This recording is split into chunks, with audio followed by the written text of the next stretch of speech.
So I came out here and I was looking at the engine to try to figure out why. I noticed something suspicious.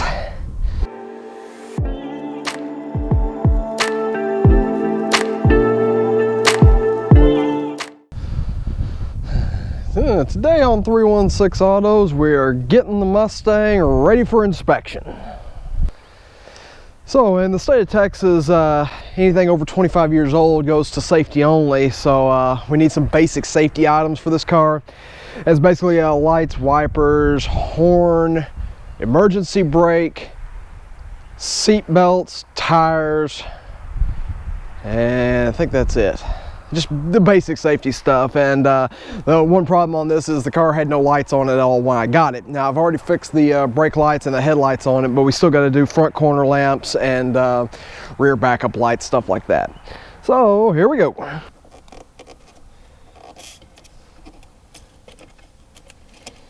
Yeah, first thing I'm doing is getting the factory stickers off from the corner lamps. So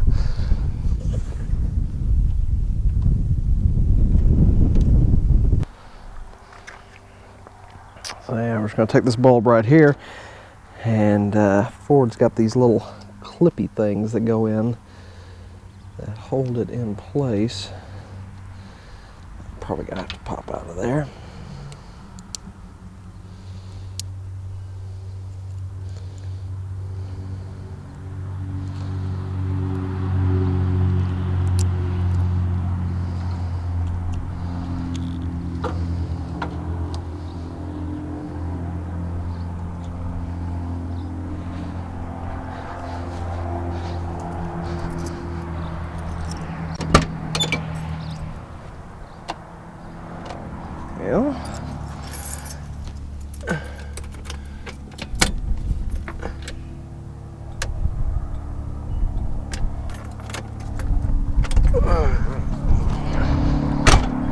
So that worked.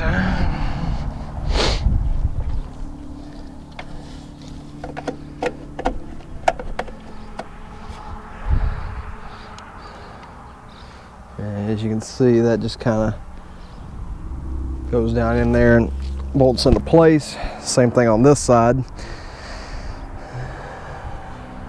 Okay, these outer corner lamps, I don't know what they do. They probably are supposed to light up when the turn signal comes on. And I'll have to run around and see. It looks like some type of micro bulb. I'll walk around and see if I can find that. Right now we're going to go to the rear where I need backup lights on.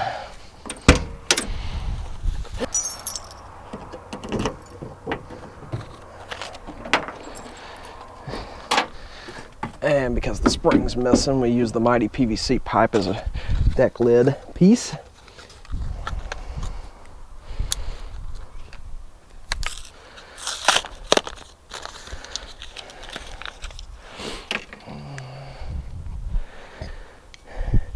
And if we come in here, you can see these are my backup light connectors.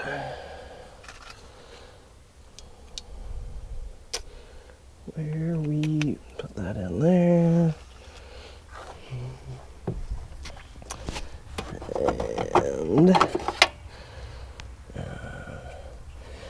And that's the wrong bulb in there right now, but it does work for what we need it to.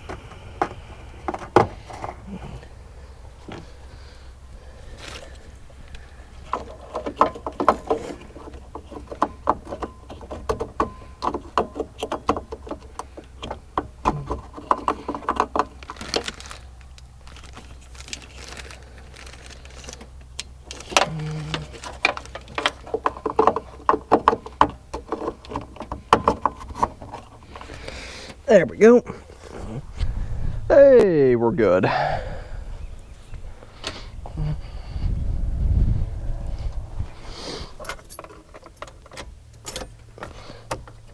Okay.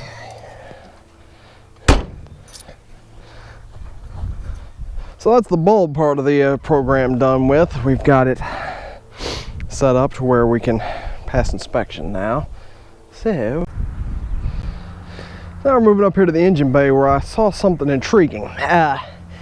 I drove the car back, and from Fort Worth to where I live is about 70 miles, and I used a half a tank of gas. Now, I know these cars weren't exactly known for economy, but that's a little bit on the ridiculous side. So I came out here and I was looking at the engine to try to figure out why. I noticed something suspicious. I noticed something very, very suspicious. That would be the engine coolant temperature sensor. And it doesn't go to the gauge. This one goes to the ECM. And basically what this little guy does is it tells the engine what temperature it's running at, and then it adjusts fuel trim accordingly. And whenever it's plugged in and literally dangling under the hood, it thinks it's running at 100 degrees, which means it's going to richen it up and it's going to run like crap and give you really bad gas mileage. And I'm pretty sure it belongs right there. So we're gonna go get the wrenches required to take that plug out and put this back in, and we should solve our MPG issues and hopefully don't cause anything else while we're in there. So we got this. We're gonna go ahead and put a little dab of Teflon tape on it. Had some on there, but not on the main cutting threads. So go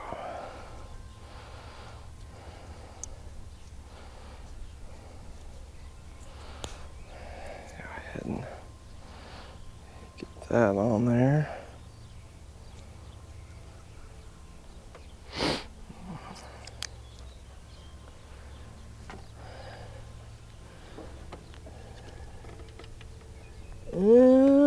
Well, that's a problem, and that's probably why this was done like that. The hole appears to be an incorrect size. Never fun. Crap.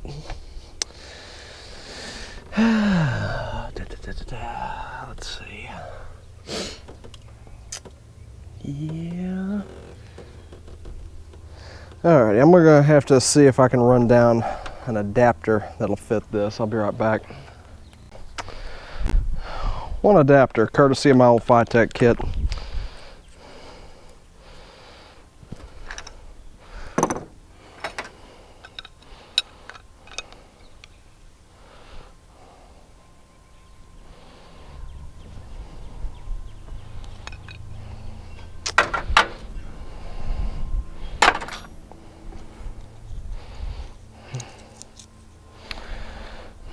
Teflon tape again.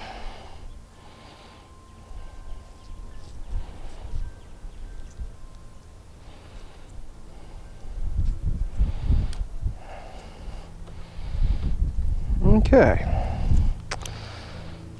Now we should be good to go.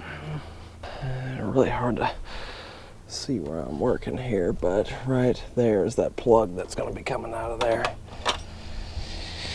And I'm a little bit concerned about trying to get a wrench in there on it.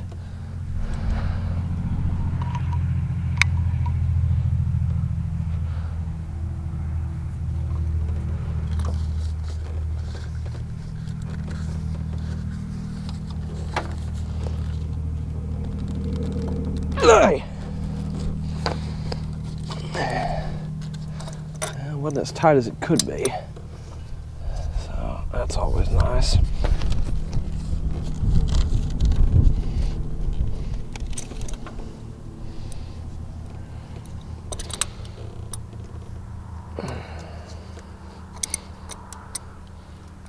Okay.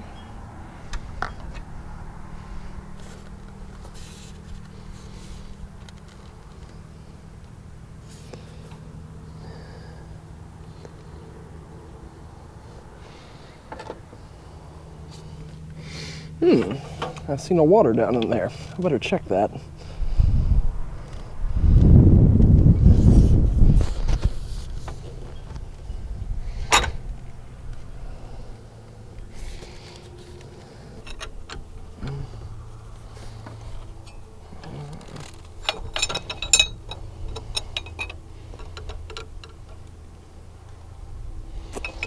Okay.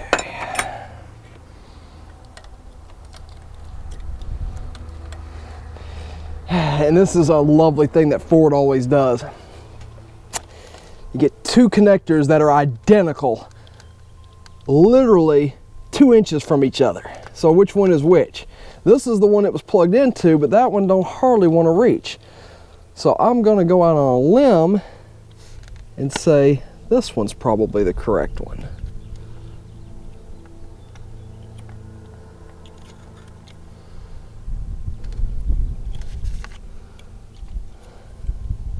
That's a little loose. I wonder if that's even working. Guess we'll find out.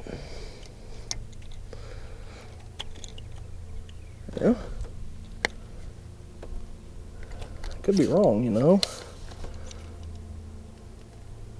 No, they're identical.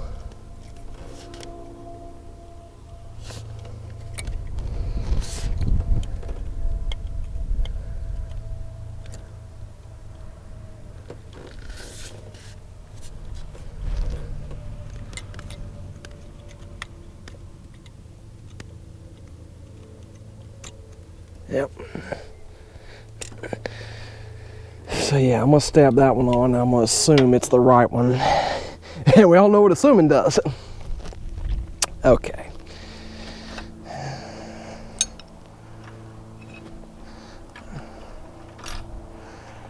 Yeah. Considering it's the only one that'll reach right there, but we'll see.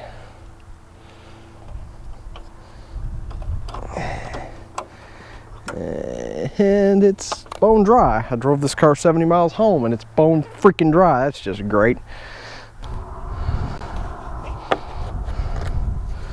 All right. Come in here with some antifreeze. Okay, not bone dry. Only took about 1/2 to 3/4 of a gallon, so not as bad as it could have been. We'll see, because it drove home just fine.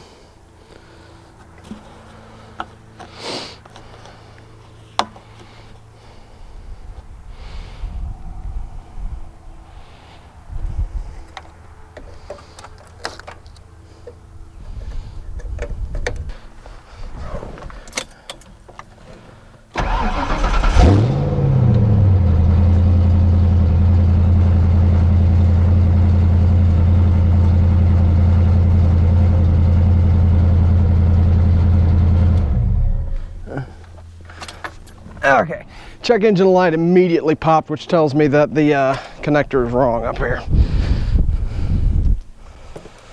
So back we go.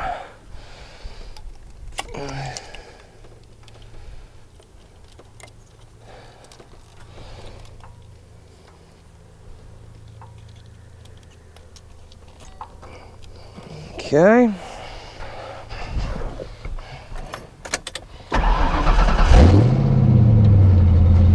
Yeah, well, immediately popped again. And we'll see how that goes. And now on to the dumbest part of the safety items, which is the horn. Because I don't think horns should be part of safety items, because 9 times out of 10 all they do is piss people off, and it's more likely to cause an accident than anything. But it has to be, and some inspection stations are real particular about it, so I'm going to get it in here. I just don't want this to be the one thing that stops me from getting it inspected. And the horn don't work because the clock spring is broke. It's a pretty common issue on these cars. But I'm just gonna tack that in there and that in right there. And now, problem solved. And the post office finally came and it got dark on me, so I had to put those on, but they just clip right on, just snap down, and the wipers are on, so she should be safety ready in theory. We'll go tomorrow and see if I can get it inspected and registered and ready to road run. So yeah, that's pretty much it for today. I'm out of daylight, so thanks for watching. Please remember to like, subscribe, and hit the bell icon if you enjoy these videos and you want to see more.